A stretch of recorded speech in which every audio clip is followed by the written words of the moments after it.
오늘 1절은 복음의 핵심 또 다른 면을 우리에게 보여주고 있습니다. 은혜를 더하게 하려고 죄에 거하겠느냐? 그럴 수 없느니라. 이 말이 무슨 말인가 하면 그 앞장에 설명된 내용을 받고 있습니다. 로마서 5장은 율법에 대해서 설명해 주고 있습니다. 율법이 온 것은 죄를 드러내기 위해서이다 하는 것입니다. 죄가 드러나니까 더불어 드러나는 것이 하나님의 은혜였습니다. 우리가 죄를 깨닫지 못할 때는 하나님의 은혜도 없습니다. 하나님께서 나를 위해서 해주신 일이 아무것도 없는 것입니다. 내가 죄를 알지 못하기 때문에. 그러나 율법이 들어와서 우리의 죄를 낱낱이 밝혀내고 드러내게 되었을 때 우리는 얼마나 큰 죄인인가를 알게 되고, 그때 비로소 하나님의 은혜를 알게 된다는 것입니다. 그러면 안 믿는 사람들은 역설적으로 억지 주장을 할 수도 있다는 것이죠. 그러면 은혜를 더하게 하려고 우리가 죄를 더 많이 지어야 할 것이 아니냐? 하나님의 은혜가 풍성하게 하기 위해서 죄를 더 많이 지을 수밖에 없는 것 아니냐? 그러면은 그것에 대해서는 우리는 어떻게 대답할까요? 우리는 죄에 대해서 이미 죽은 사람들이다. 그러므로 우리는 더 죄를 지을 수 없다. 이런 이야기를 하고 있는 것입니다. 이것이 또 복음의 굉장히 중요한 핵심입니다. 많은 사람들이 예수를 믿는다 하면서 삶이 달라지지 않는 이유가 무엇일까요? 많은 사람들이 한국교회의 문제를 이야기합니다. 한국교회의 문제는 그리스도인들의 숫자가 많지 않은 것이 문제가 아니라 그리스도를 믿는다 하면서도 그리스도인다운 삶을 살지 않는 것이 문제라고 합니다.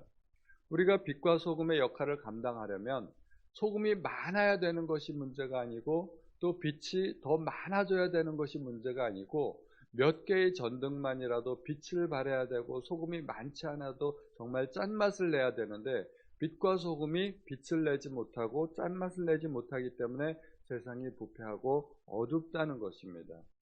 왜 우리는 그리스도인으로서 그리스도인다운 삶을 살지 못하고, 그리고 복음을 믿는다 하면서도 하나님의 자녀다운 삶을 살지 못하는 것일까요? 그것은 우리가 믿고 있는 복음에 문제가 있기 때문입니다. 복음에 문제가 있는 것이 아니라 사실은 우리가 들어왔던 복음은 반쪽짜리 복음인 경우가 대부분이기 때문입니다. 로마서는 복음에 관한 설명을 하고 있는 것이죠. 그러면 복음이 무엇이냐라고 우리는 생각할 수 있어야 됩니다. 복음의 핵심은 무엇일까요? 예수께서 나의 죄 때문에 십자가에 못 박혀 죽으셨다 하는 것입니다. 그것이 복음이죠. 예수께서 나의 죄 때문에 십자가에 못 박혀 죽었기 때문에 내 죄는 십자가에서 해결됐고 나는 의인이 되었다. 그래서 우리는 그것을 믿어야 된다. 믿음에 대해서 강조하고 있는 것이 또 로마서입니다. 그런데 그 복음은요, 반쪽짜리 복음이라는 거예요. 예수께서 인간의 죄를 위해서 죽으셨기 때문에 나는 할 일이 없다는 것이죠. 그것은 이기적인 복음입니다. 하나님의 희생과 헌신만을 강조할 것 뿐이지 우리 인간이 어떻게 그에 대해서 반응해야 되는지는 전혀 이야기가 나오고 있지 않습니다. 진짜 복음은 뭘까요? 진짜 복음은 예수께서 죽으신 것이 다가 아니라 나도 죽어야 된다는 것입니다. 거기까지 가야 복음의 나머지 내용이 설명이 되는 것입니다. 그런데 우리는 흔히 복음을 얘기하면서 예수께서 죽으셨다, 그걸로 끝. 그 이후에 내가 죽어야 된다는 이야기를 설명을 하지 않고 있습니다.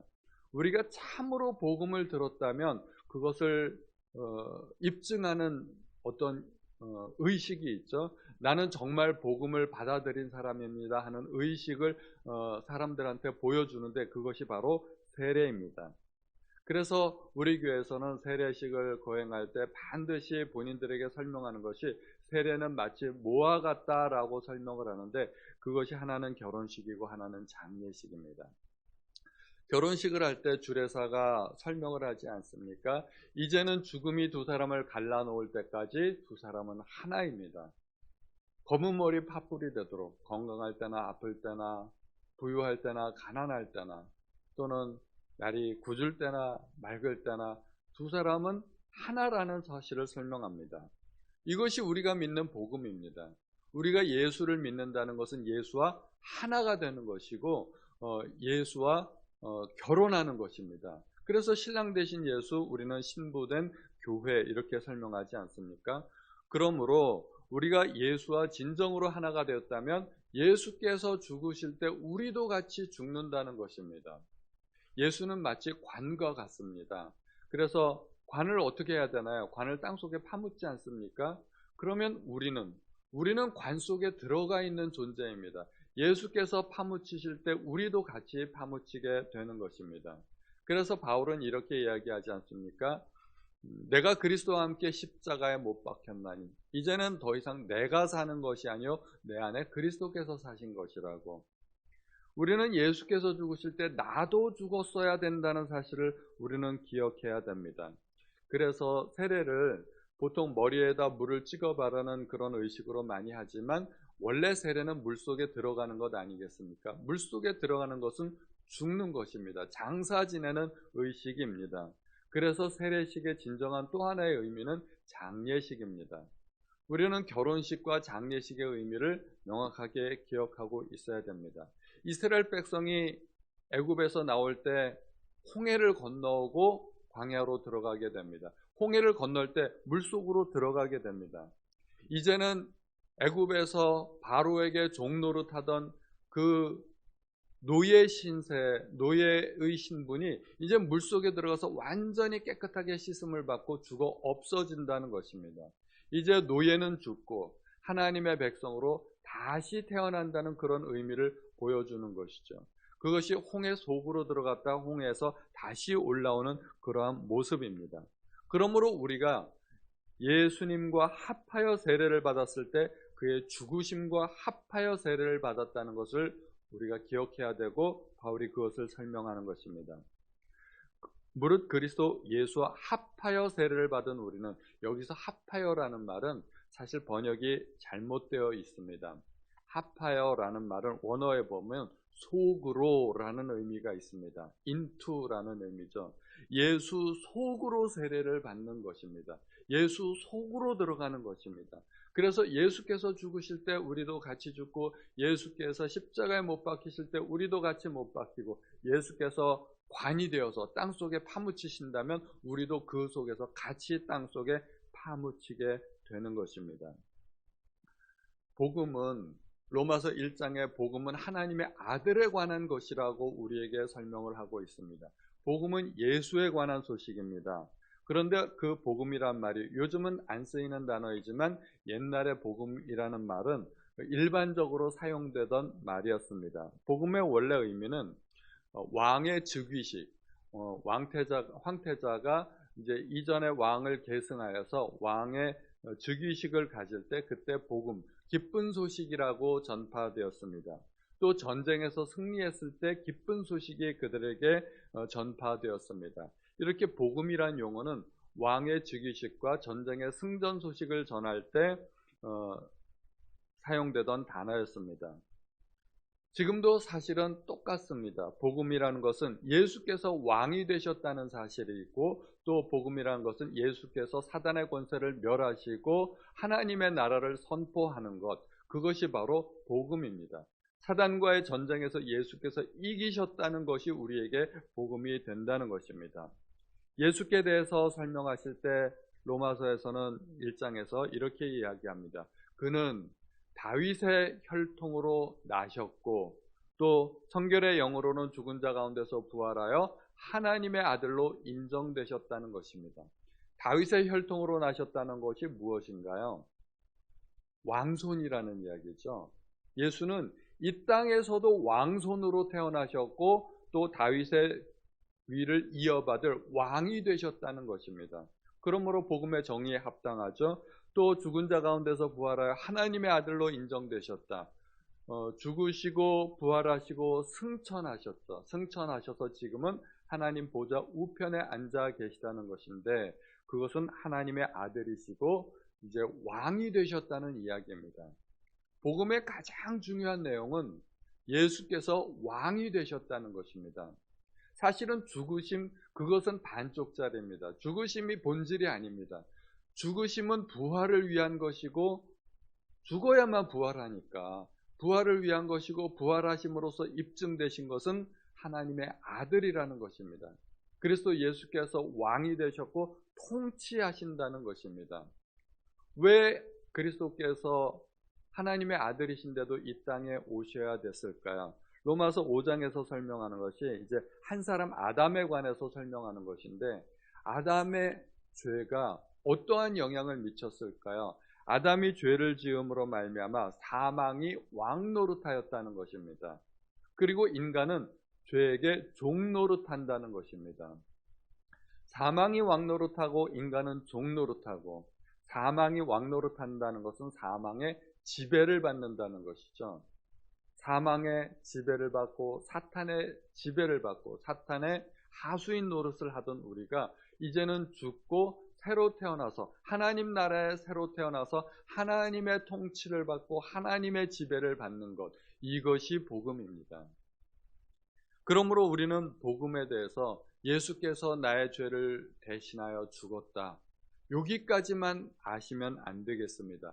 나도 죽고 내가 거듭남, 새로 태어나는 것이죠. 새로 하나님의 나라에서 하나님의 백성으로 태어나 이제는 내가 하나님의 통치를 받는 것, 그것이 바로 복음이라고 우리는 믿어야 할 것입니다. 이제 복음은 사망이 나에게 왕노릇하지 않고 죄가 나에게 왕노릇하지 않고 예수 그리스도가 나의 왕이라는 것을 선포하는 것입니다. 복음은 예수께서 죽으신 것이 다가 아니라 내가 죽는 것. 이제는 복음을 우리는 이렇게 생각해야 되겠습니다. 예수와 함께 내가 죽는 것. 내가 죽어야 복음이다. 우리가 참으로 복음을 믿는다면 사람들의 삶이 달라져야 되는데 사람들의 삶이 안 달라지는 이유가 뭐겠어요? 내가 죽지 않으니까. 예수께서 죽으셨다는 사실에는 감사하고 감동하는데 나는 안 죽어요. 그러니까 사람들의 삶이 달라지지 않습니다. 그러니까 세상이 변화되지 않습니다. 여전히 어둡고 여전히 짠맛을 내지 못하고 세상은 부패하는 것입니다. 그러므로 우리가 참으로 복음을 받아들인다는 것은 이제는 내가 죄에게 종노릇하지 않고 하나님의 종이 된다는 것입니다. 하나님의 통치를 받아들인다는 것이고 하나님께 대해서 살아있는 자로 우리 스스로를 여겨야 된다는 것입니다. 그러므로 우리가 이제는 복음을 참으로 믿었으면, 참으로 받아들였으면 이제는 나는 죽었다, 죽은 사람처럼 행동을 해야 되죠. 죄에 대해서 죽는 것입니다. 죄에 대해서 더 이상 반응하지 않는 것입니다. 죄의 유혹이 나를 자극하더라도, 나를 유혹하더라도 거기에 대해서 시체처럼 반응하지 않는 것입니다. 그것이 참된 복음이죠. 그리고 우리 자신을 의의 무기로 하나님 앞에 드려야 됩니다. 무기는 의지가 없죠. 무기는 칼이나 총이나 아군에게서도 쓰일 수 있고 적군에게서도 쓰일 수 있습니다. 무기는 좋다 나쁘다 이렇게 말을 하기가 어렵습니다. 무기가 우리 편 아군의 손에 쥐어져 있을 때 그 무기는 적을 살상하게 되지만, 똑같은 무기가 적군의 손에 들려 있을 때는 그 무기는 아군을 살상하는 무기가 됩니다. 그러므로 우리가 우리 자신이 누구의 손에 쥐어지는가 하는 것은 대단히 중요한 일입니다. 우리 자신을 하나님께 바치면 우리는 하나님의 무기로 적군을 살상하는 사단의 권세를 멸하는 아주 훌륭한 도구가 될 수 있지만, 만약에 우리가 사탄의 손에 쥐어지게 된다면 우리 자신은 오히려 아군을 해치는 도구가 될 수도 있다는 것입니다. 그러므로 우리가 무기가 되는 것이 중요한 것이 아니라 누구의 손에 들려지는가 하는 것이 굉장히 중요합니다. 그러므로 우리는 마지막 14절에 죄가 너희를 주장하지 못하리니 이 말씀을 새겨들어야 됩니다. 이는 너희가 법 아래 있지 아니하고 은혜 아래 있음이라. 이제 우리가 오늘도 하나님 앞에 나 자신을 죽은 사람으로, 죄에 대해서는 죽은 사람으로, 하나님의 은혜에 대해서 산 사람으로 바쳐질 수 있도록 그렇게 기도해야 되겠습니다. 우리의 삶이 달라지지 않는다면 우리는 참으로 복음을 들은 것이 아니라는 사실을 다시 한번 기억하면서 하나님 앞에 감사하는 기도를 드리시기를 바랍니다. 함께 기도하겠습니다. 하나님, 오늘 우리가 복음에 대한 새로운 정의를 들었습니다. 그러나 이것은 새로운 것이 아니라 원래 주님께서 우리에게 가르쳐 주셨던 것입니다. 그러나 우리는 복음의 반쪽만을 기억하고 복음의 반쪽만으로 살아가려고 하는 그런 경향들이 있었습니다. 예수께서 나의 죄 때문에 돌아가셨다. 그러나 이제는 우리가 내가 죽어야 된다는 사실을 기억하고 죄에 대해서 반응하지 않는 우리 모든 성도들이 될 수 있도록 도와주옵소서. 모든 말씀 우리 주 예수님의 이름으로 기도하였습니다. 아멘.